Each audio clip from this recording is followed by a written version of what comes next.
हाँ। जय गणेश जी महाराज की। देखो 6 तारीख का आ गया है सखट चौथ। मैं आपने इस वक्त अपने चाची के घर आई हूँ, पालना झूल रही हूँ। अब इसी खुशी में एक बहुत बढ़िया गणेश जी का मैं गाना सुनाने चल रही हूँ, आप लोग सुनना। अच्छा लगेगा तो चैनल को लाइक करना, सब्सक्राइब करना, कमेंट करना।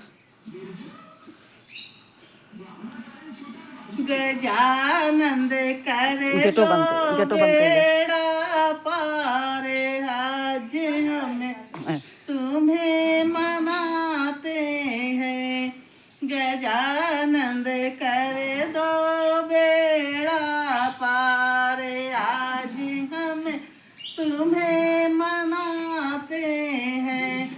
आज हमें तुम्हें मनाते हैं, आज हमें तुम्हें मनाते हैं। गजानन कर दो बेड़ा पार, आज हमें तुम्हें मनाते हैं। जय गणेश जी महाराज की।